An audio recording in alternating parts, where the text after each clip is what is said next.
So what's up, guys? I'm Jason, aka Captain Nasty. Welcome back to Anchored in Muscle, where we're finding ways to help people for free with their weight loss, muscle building, and wellness goals. Now, in our last video, we took a comparison of our actual calorie intake versus our calculated maintenance level intake. In this video, we're going to get a plan together. We made our comparison of our actual intake versus our calculated maintenance level. Now, we've decided which category you're in. Either you're an overeater or you're an undereater. And I'm going to get back to our example here. I hope you can see this board because, you know, I'm busy. I got a busy life like everybody else. I've been trying to get this video done for about 2 or 3 days now. And I'm trying to get it done real quick. So here we are in the gym. We used our example of 2,500 calories as a maintenance level calories. So it's going to be different for you. This is just a example here. So let's address the overeating situation first. Now, in both of these situations, you're going to need to make better food choices. You're going to need to get to whole foods. Think of lean proteins, animal proteins, and things from the earth. Natural state plants, your rice, potatoes, vegetables, greens, all these natural things that can be grown from the garden, grown from the earth, good, clean, complex carbohydrate sources, as close to their natural state as possible, and healthy fats. We're talking about unsaturated fat. So you're going to clean up those choices. Obviously, you're going to take out as much of the, not I want to say bad things, but the obvious things, the high sugary drinks like Cokes, your fast foods, your really deep fried foods, and trans and saturated fats in those cooking oils. You want to, of course, get those bad things out of your diet. Now, can you have some of that? Because we don't want you to just, never have anything that you like, but you need to get these foods down to 10% or under out of your diet. You want to get those down to 10% or less. Your fast foods, your deep fried foods, your sugary drinks, your cakes, your cookies, your chips, highly refined foods. You really need to get processed foods out of your diet as much as possible. And when you start making the more clean choices, whole food choices, things as close to their natural state as possible, you're going to find that those are much lower in calories for a larger volume, and you're going to generate a calorie reduction. Now, one thing you have to keep in mind here on both sides is metabolism, okay? So if you're an undereater, I said you have a slow metabolism. Your body starts to slow down. All its internal processes begin to slow down because it's trying to become more efficient at keeping you alive, more efficient at energy utilization. Like in your house, you would turn off switches, light switches, unplug unneeded, unnecessary appliances to reduce your light bill. Your body does the same thing. Okay, so if you're an undereater, you're going to need to generate a calorie reduction, a calorie deficit to facilitate fat loss, but you can't just jump off a cliff. If you could do that, but once you do that, your metabolism begins to immediately go into a panic mode, and it's trying to catch up. It's trying to save you, and it's going to immediately slow down. You will get some fat loss, of course, but you're also going to get muscle loss. If you lose muscle, you reduce your calorie burning ability on a 24-hour-a-day basis, and you're definitely not going to look like you're hoping to look once you lose that weight. And then once you've lost that weight, you're setting yourself up for fat regain on the other end because you've lost muscle. You've lost your ability to burn calories. So what you want to do is you want to stair-step your way down. Now, this is a long-term process. It didn't take you 2 weeks to become overweight. If you're 30, 40, 50, 60, 100 pounds overweight, it's going to take some time. Now, I'll tell you right now, the right way to go, the most healthy, sustainable over time way to go would be an average loss of 2 to 3 pounds per week. That's a good number, ballpark number, to still be able to maintain your muscle and your calorie burning ability. So we want to clean up our food choices, obviously. You want to get things that are obviously not right for your goal. They're not in line with your goal. I'm being careful because you don't want to say something's bad, okay? If you decide to go out there and have an out-to-eat meal that you know is going to be higher in calories, you don't want to feel guilty about it, but you need to keep that to 10% or less of your diet to achieve this goal. So you don't want to jump off the cliff. You want to gradually step your calories down. Now we're going to be starting to work out also. Now once you start to work out, you're going to be weight training that supports muscle, that signals your body to hold that muscle with intense weight training. That's what you want to do. You're going to put it in a calorie deficit, but you want it to signal your body that you need that muscle. So you're going to weight train intensely. We're going to use sporadic cardio in short durations to generate more of a calorie deficit while signaling your body to hold on to that muscle. You're going to increase your meal frequency. We want you to eat at least 3 to 4 meals a day with the proper macronutrients, your lean proteins, your complex carbohydrates, and healthy fats.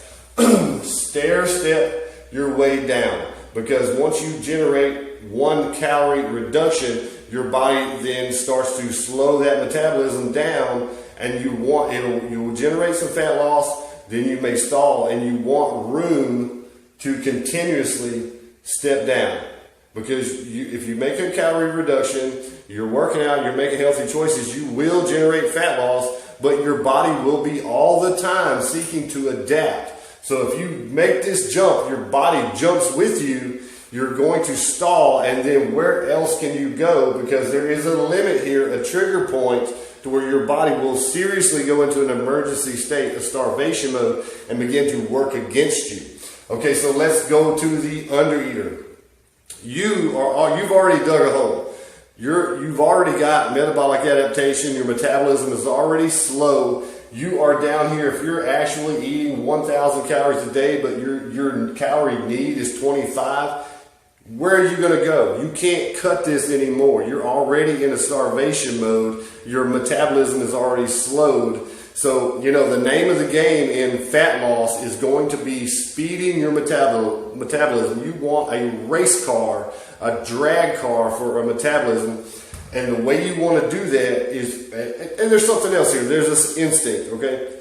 You need to signal your body that it's not in a state of famine. Your body thinks it's starving. It thinks you are in a state of famine. There is no food available because you're not giving it enough.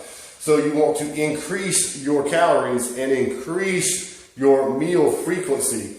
So the first thing you would do, you could go from 1,000 calories a day to 2,500 tomorrow, but I wouldn't suggest that necessarily. In some cases, yes, if you're in a hurry, but understand that it's more possible that you may initially, in the first week or so, gain a few pounds because your body's going to hold on to that because you've been starving it literally, and it will take a little bit to get going. So the safest way, the safest bit, and I'm talking about on an emotional level. See, this for me is just life, and I understand these things won't throw me off. But the safest way to go would be to go today 1,000 calories. Tomorrow you're eating 1,250. That's a 250 calorie per day increase, and you are going to stair step your way up over a period of weeks and months. Okay, so the strategy here is you are boosting your metabolism every time you have a meal. So again, also one meal every 3 to 4 hours with a proper portion of lean protein, complex carbohydrates, and healthy fats will boost your metabolism. It's like exercising your metabolism, the inner workings of your body. It's stoking that fire. Every time you have a meal, you're stoking that fire. And you're also going to use weight training to stoke that fire again. You want to build muscle. You want to make muscle tissue you already have because it's dormant. You're not using it. You want to make it active and then break down muscle tissue, which will cause your body to need to repair itself and build more muscle. You want to increase your overall calorie burning ability. So that's why you want to focus on increasing your metabolism, increasing your muscular activity and your calorie burn. So you will approach this from a standpoint with your calories to increase, stair step up over a period of weeks. Of course, you have to watch the signs, and we can discuss that. If you have any questions, always never hesitate to ask me. Stair step your calories up. And you're going to continue to stair step your calories up towards your maintenance calories. Now remember, this is just a calculation. Okay? So you may find that you're in a situation that you've stair-stepped up over a period of weeks, months, 1, 2, 3 months, depending on how long you've been starving yourself, that's what's going to dictate how long you need to take stair-stepping your way up. Once you get to this calorie level, it could be that by nature of it's just a calculation. You could still be losing weight. You should generate weight loss on the way up.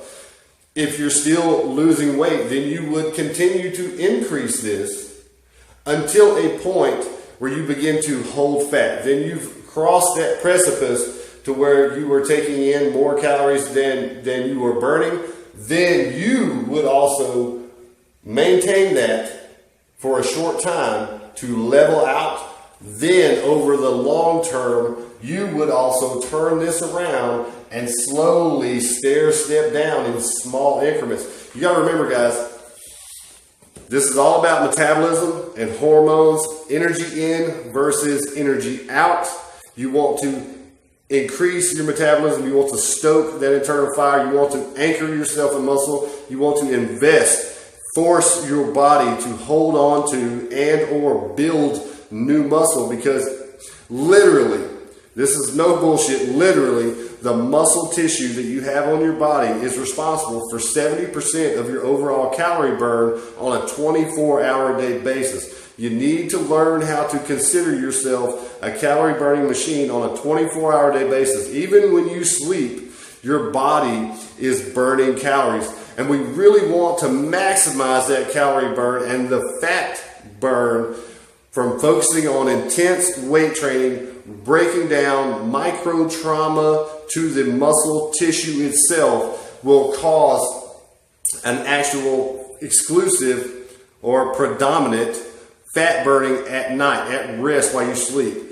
Fat stores are the preferred fuel of muscle repair while you are at rest. So if you are working out, you're getting intense resistance training, at night while you sleep, your body is trying to repair that muscle tissue and build new tissue. Its preferred fuel for that process is the fat store. So we want to maximize our fat burning capability on a 24-hour-a-day basis. Now, I hope this has been helpful to all you guys. If you have any questions at all, never hesitate. Shoot me an email at anchoredinmuscle@gmail.com. We're always here for you. We're getting ready to kick some ass in 2017. This is our 30-day transformation challenge series of videos, and these will be available to you. I'm available to you. Brandy is available to you 24 hours a day. Thanks for listening, guys. Let's get ready to get started. Wait a minute. Where the hell are you going? We just gave you free information. You can do it. Come on back. A little thumbs up, thumbs down button. Give us a like. Give us a thumbs up. If you hate us, give us a thumbs down. Go to our homepage. Subscribe to our channel if this has been of value to you. And, if you hate us, subscribe, and then you'll know when we make more videos. You can come back and hate on us some more. Later.